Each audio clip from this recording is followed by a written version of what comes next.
नमस्कार, स्वागत है आपका विश्व सेवक समाचार में। 4 अक्टूबर को जयपुर के तारक भवन में राजस्थान बहुउद्देशीय सहकारी सोसाइटी कर्मचारी यूनियन जयपुर की एक अति महत्वपूर्ण बैठक का आयोजन किया गया। इस बैठक की अध्यक्षता राजस्थान सहकारी कर्मचारी संयुक्त संघर्ष समिति जयपुर के प्रदेश अध्यक्ष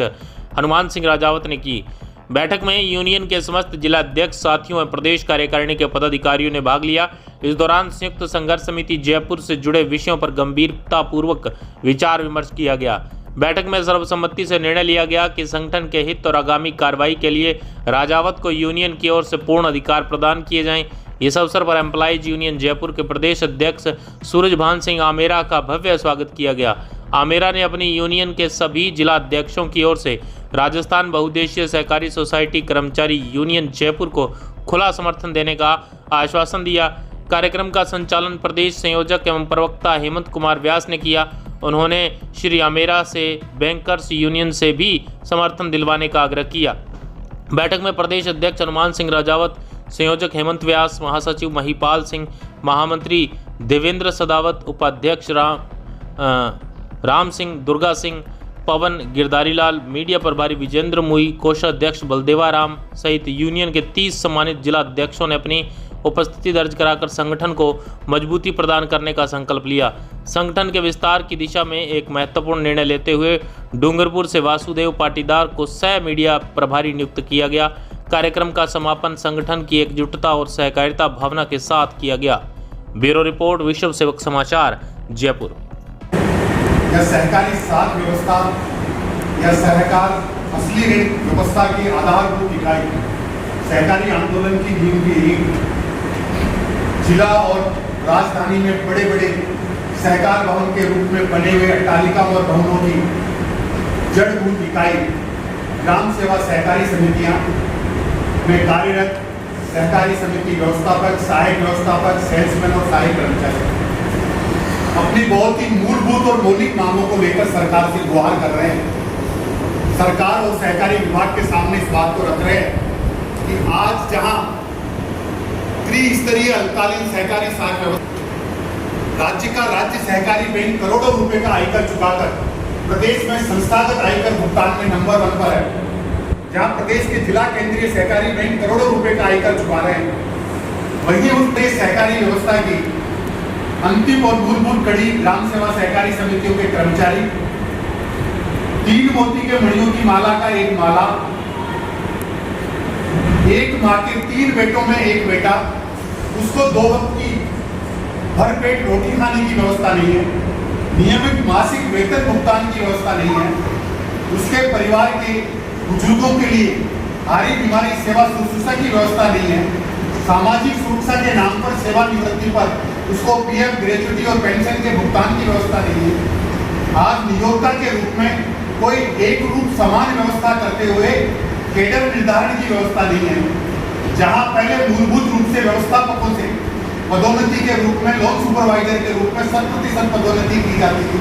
उस व्यवस्था में कोई विसंगति और बिखराव पैदा कर दिया है। इन मौलिक मांगों को लेकर प्रदेश का टैक्स कर्मचारी बहुउद्देशीय ग्राम सेवा सहकारी समिति एम्प्लॉइज यूनियन के बैनर तले 2 अन्य संगठनों के साथ आंदोलन पर है। सरकार से इस बात की गुहार कर रहा है कि हमारा केडर निर्धारण करके कमजोर और आर्थिक रूप से असक्षम टैक्स में वेतन भुगतान की व्यवस्था की जाए, जिसमें बहुत ही व्यावहारिक व्यवस्था हो सकती है कि त्रिस्तरीय अल्पकालीन व्यवस्था में जहाँ सरकार की बजट घोषणा में 25,000 करोड़ और आने वाले बजट में होगा 27,000 करोड़ हो सकता है या 30,000 करोड़ हो सकता है, उस ऋण वितरण व्यवस्था को जब अपेक्स बैंक, सीसीबी और पैक्स मिलकर संपन्न करते हैं और जिसमें पैक्स की बहुत बड़ी मूलभूत जमीनी स्तर पर किसान के खेत और खलिहान तक जिम्मेदारी होती है, तो ऋण वितरण के आधार पर आनुपातिक रूप से अपेक्स बैंक और सेंट्रल कोऑपरेटिव बैंक को टैक्स के वेतन भुगतान की व्यवस्था के लिए केडर व्यवस्था में टैक्स सैलरी फंड में कंट्रीब्यूट करने की एक मैकेनिज्म निर्धारित किया जाना चाहिए, जिससे करोड़ों रुपए के आयकर के भुगतान की जगह उस व्यवस्था में एक परिवार का अभिन्न अंग, शरीर का अभिन्न हिस्सा जो 2 वक्त की रोटी से महरूम है, उसकी रोटी की व्यवस्था की जा सके। साथ ही साथ जिन जिलों में स्क्रीनिंग की व्यवस्था कर रोजगार को नियमित नहीं किया गया है, हो सकता है पिछले जिलों में कहीं विसंगतिपूर्ण स्क्रीनिंग हुई हो सकता है कि नियमों की अनदेखी की गई हो, तो उससे उन जिलों के कर्मचारी दोषी नहीं है जहाँ स्क्रीनिंग नहीं हुई। फसल को जानवर खा जाता है तो हम खेत में फसल बोना बंद नहीं करते, फसल की रखवाली करने के लिए बाढ़ की व्यवस्था करते हैं। तो उन नियमों की व्यवस्था के लिए भ्रष्टाचार नहीं हो, पारदर्शी व्यवस्था के साथ स्क्रीनिंग व्यवस्था लागू की जाए, अन्य जिलों में स्क्रीनिंग की जानी चाहिए। ऐसे हम सहकारिता मंत्री जी और सहकारिता विभाग और सरकार से गुहार करते हैं। साथ ही साथ टैक्स कर्मचारियों के जो सेवा नियम बने हुए, अगर उन सेवा नियमों में कोई पारदर्शी, अनुशासित, प्रमाणिक व्यवस्था होती तो आज ये असंतोष क्यों पैदा होता, आज ये सेवा नियमों में विसंगति क्यों पैदा होती। आज जगह जगह सेवा नियमों के नाम पर अनुचित गतिविधियां और अनुचित व्यवहार और व्यापार क्यों चलता। तो हमारी यह भी मांग है कि जैसे हर वर्ग के कर्मचारियों के सुरक्षित सेवा नियम होते हैं, वैसे अनुभवी लोगों की कमेटी बनाकर जिसमें यूनियन के प्रतिनिधि भी शामिल हों और सेवा नियमों का निर्धारण किया जाना चाहिए। पुरानी व्यवस्था के तहत 100% लोन सुपरवाइजर की पदोन्नति में व्यवस्थापकों को उनका अधिकार दिया जाना चाहिए। कहीं जो 20% बैंकिंग सहायक भर्ती में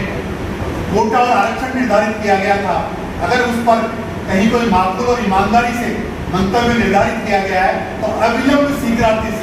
उस 20% की सिर्फ टैक्स कर्मचारियों के लिए वैकेंसी निकाली जानी चाहिए। इन मांगों के लिए हम सहकारिता मंत्री जी से, सहकारी विभाग से,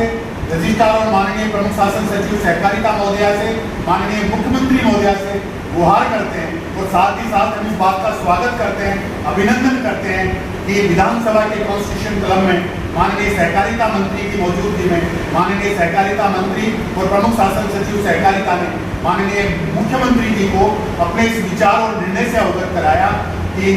केडर का निर्धारण करके और देश के अंदर राजस्थान वो पहला और अग्रणी राज्य बनना चाहिए जो केडर व्यवस्था की पहल करे, जो अन्य राज्यों में भी उदाहरण बनकर टैक्स कर्मचारियों का कल्याण हो। उस निर्णय का हम स्वागत करते हैं और विश्वास करते हैं कि उस भावना के अनुकूल प्रस्ताव बनाकर सरकार को भेजा जाएगा। साथ ही साथ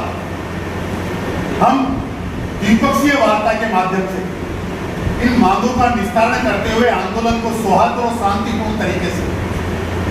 सद्भावपूर्ण तरीके से, लोकतांत्रिक तरीके से ले जाने की भी अपेक्षा इन संगठनों से भी करते हैं और सरकार से भी करते हैं। जहाँ तक इन मांगों का सवाल है, सहकारी साख समिति एम्प्लॉइज यूनियन राजस्थान और बैंक कर्मचारी संगठन इनकी वाजिब और जायज मांगों का समर्थन करता है। साथ ही साथ सरकार से मांग करता है कि इन टैक्स कर्मचारी संगठनों के साथ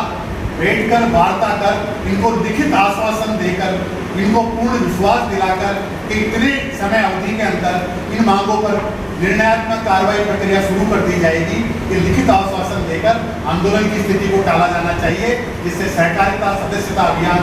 तीव्र गति से चले। सहकारिता सदस्यता अभियान जैसा ऐतिहासिक कार्यक्रम राज्य में पहली बार किसी सरकार ने पूरा किया है, तो सफलतापूर्वक लागू हो, ऐसी हम सरकार, विभाग और इन संगठनों से अपेक्षा करते हैं। कुलबान सिंह आमेरा, सहकार में।